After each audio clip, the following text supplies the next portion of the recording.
प्यारे बहनों और भाइयों, मेरा नमस्कार स्वीकारो। देखिए, आज हम आपके लिए बता रहे हैं कि परमात्मा का अनुभव और साक्षात्कार किस मनुष्य को नहीं होता है।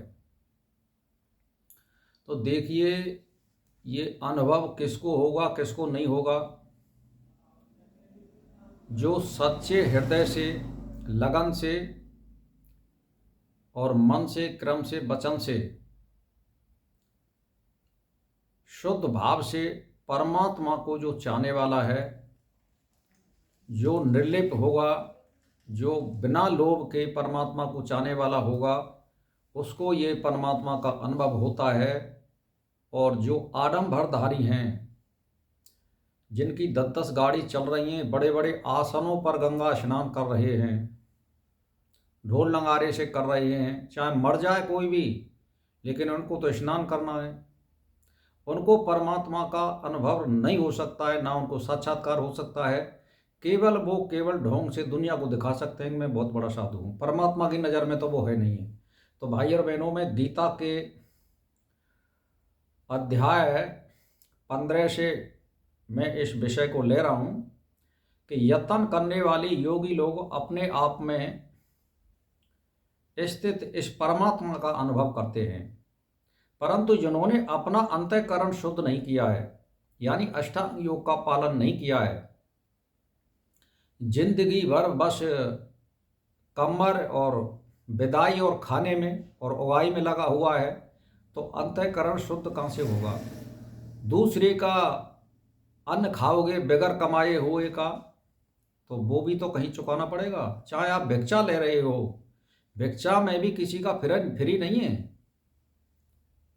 किसी का भी एक टुकड़ा भी फ्री नहीं है, तो उसको कैसे चुकाओगे। तो कहने का मेरा मतलब यह है कि शुद्ध अंतःकरण नहीं किया है जिन्होंने अपना, ऐसे अविवेकी मनुष्य यत्न करने पर भी इस तत्व यानी परमात्म तत्व का या आत्म साक्षात्कार का अनुभव नहीं कर सकते।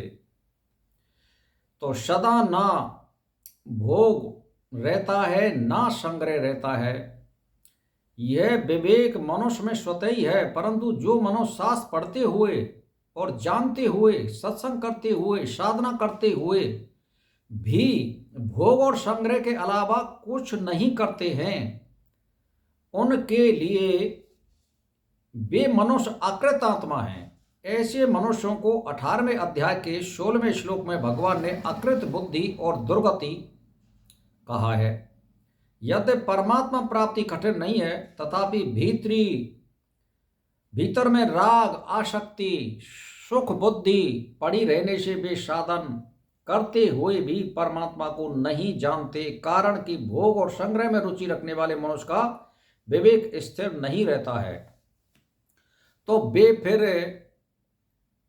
इन बातों में फंसे हुए हैं, तो वो किसी को शिक्षा कैसे दे सकते हैं जब वे खुद परमात्मा का अनुभव नहीं करते, आत्म साक्षात्कार नहीं कर सकते। तो फिर वो दूसरों को शिक्षा के क्या अधिकार देंगे भाई, जब वो खुद ही उनको अधिकार नहीं है। और आप देख लीजिए, जो प्रयागराज में जो कुंभ जुड़ा है, लग रहा है, इसमें क्या हालत हुई है। इसमें जो है 100% जो माँ तम्बू और डेरा लगाए भये हैं, उनकी गलती से ये हादसा हुआ है। अगर ये माँ उन मनुष्यों को जगह देते या वे खुद व्यवस्था में रहते तो यह हादसा नहीं हो पाता। भाई वो तो रथ में लिख रहेंगे, हाथी घोड़ाओं से लिख रहेंगे, तुम्हें क्या मतलब है। जब वो नहाने के लिए लेकर रहे, हल्ला गुल्ला मचा रहे हैं, वो किसी को देख ही नहीं रहे। तो कहने का मेरा मतलब ये है कि भाई परमात्मा तो इन ढोंगों से नहीं मिलता है। सहज और सरल जो हृदय होता है, उसके सामने वो प्रत्यक्ष हो जाता है और उसको ही अपने हृदय में उसका अनुभव होता है, अन्य को नहीं होता है। चाहे आप परमात्मा से कुछ भी नहीं छिपा सकते, कुछ भी कर लो आप। चाहे आप बड़ी बड़ी गाड़ियों में डोल लीजिए और बड़ा बड़ा आप धन ले सकते हैं और गाड़ी घोड़ा ले सकते हैं, मकान और मंदिर बड़े बड़े मठाधीश बन सकते हैं, लेकिन परमात्मा इनसे दूर है। वो अष्टांग योग का पालन करने वाले सहज मनुष्य को प्राप्त होता है। जो उसी में दिनों रात लगा रहता है, वो कंबल लेने के लिए, विदाई लेने के लिए भंडारे में नहीं जाता है, वो कहीं उगाई नहीं करता है। अगर कहीं से भिक्षा भी लेनी है तो उसके लिए भी आपको उपार्जन करना पड़ेगा, उसको कुछ ध्यान ज्ञान देना पड़ेगा आपको। तो भाई और बहनों, सोचिए और समझिए ये संसार कहाँ चल रहा है और आप कहाँ चल रहे हैं। तो मैं यही कहना चाहता हूँ, यदि आप अपने में अनुभव करना चाहते हैं और आत्म साक्षात्कार करना चाहते हैं तो अष्टांग योग का पालन करना पड़ेगा, साधु संगत करनी पड़ेगी, सज्जन लोगों का संग करना पड़ेगा, अच्छे ग्रंथ करने पड़ेंगे, 4 वेद 6 शास्त्र, वशिष्ठ है, ब्रह्मसूत्र है और विचार सागर है, आप इनको पढ़िए, आपको रास्ता मालूम पड़ जाएगा कि हम कहाँ चल रहे हैं और ये क्या हो रहा है। तो भाई और बहनों, बस मैं तो यही कहना चाहता हूँ, अपने विवेक से काम लीजिए, दूसरे विवेक से काम नहीं चलेगा। आप मान के चलिए हरिद्वार में जो 10-20 जो भी मरे आदमी, तो वो अपने आप मृत्यु को प्राप्त नहीं हुए हैं, वो गलती से मृत्यु को प्राप्त हुए हैं। कुल मिलाकर के ये है, हमारी तुम्हारी गलती है उसमें, उनकी गलती नहीं है।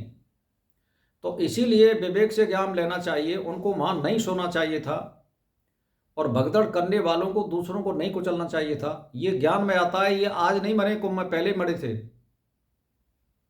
बामन चौवन में जो कुंभ लगा था वहाँ भी 100-200 आदमी मरे थे। तो कहने का मतलब यहाँ ज्ञान काम देता है। आप पीछे नहा लो, सुबह नहा लो, दोपहर को नहा लो, क्या फर्क पड़ रहा है। परमात्मा के यहाँ 24 घंटा मुहूर्त होते हैं। तो भाई और बहनों, सोचिए और समझिए, परमात्मा आपके साथ है, आप अपने हृदय में अनुभव करिए, आत्म साक्षात्कार करिए, दूर भागने से कुछ नहीं बनेगा। वो केवल आपको घर आसक्ति छोड़ने के लिए भ्रमण बताया गया है, वहाँ कोई ये थोड़ी है कि आपको परमात्मा प्राप्ति हो जाएगी। ये कितने नाले वाले हैं, इनको पूछिए आपने कितने लोगों ने साक्षात्कार किया है। तो भाई और बहनों, मेरा वीडियो बड़ा हो रहा है, तो बस इसी के साथ नमस्कार स्वीकार हो।